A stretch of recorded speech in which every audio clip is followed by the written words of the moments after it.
Baby uri mwenje murima.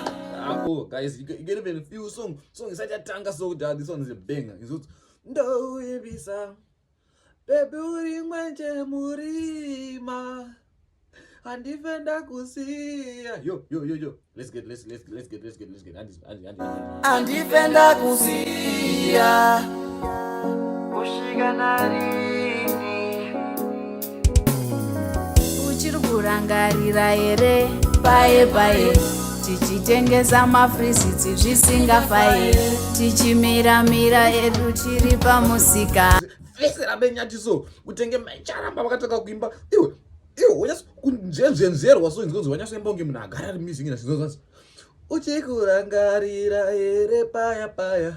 Tichitengesa mafrisiti zvisingafaye. Izvomuzvo so. Tiri pamusika. Mufunge dzimwe nguva.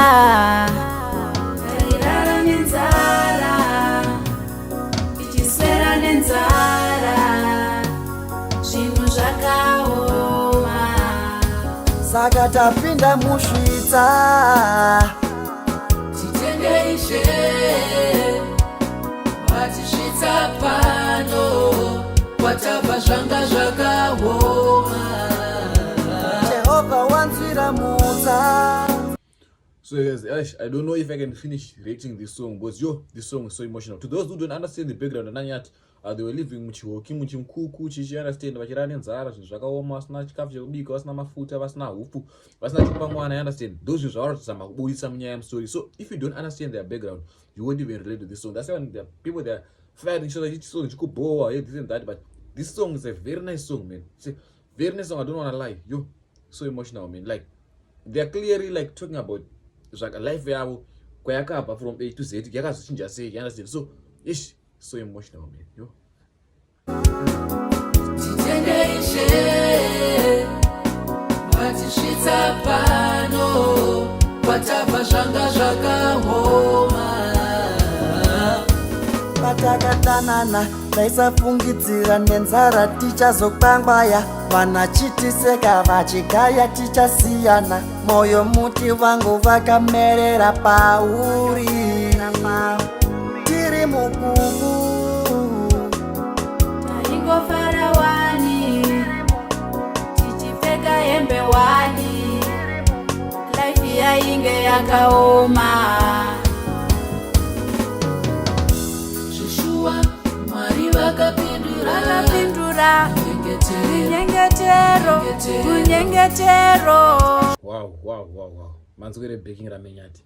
Shua vakapindura. Minyengetero. Wow.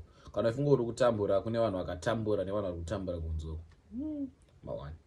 Let's see the video. Life change kumberi one day. Let's see. Shua vakapindura.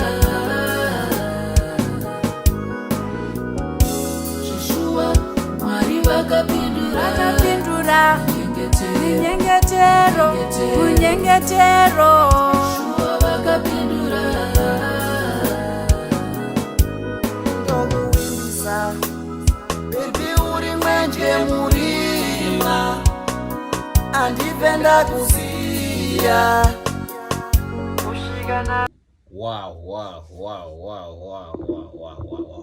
Look at now, zvachinja. Vane iPhone 15 Pro Max nyana. You understand? Vamiro panituma views nyama wachone. Vembona mukuku zvimbura zviyerera. Now vamira panituma views kwakanaka. Everything is fine now. Life yachinja. This was a beautiful song. I don't want to lie.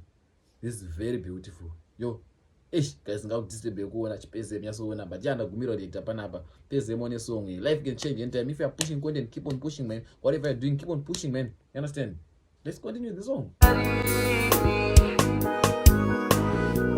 Uchirikurangarira ere paye. Tichitengesa mafrisiti zvisingafaye. Tichimira edu tiri pamusika. Mufunge dzimwe nguva. Tairara nenzara. Tichiswera nenzara. Zvinhu zvakaoma. Saka tapinda wanzwira Musvitsa. Titendeishe vatisvitsa pano kwatabva zvanga zvakaoma. Jehovha wanzwira Musvitsa.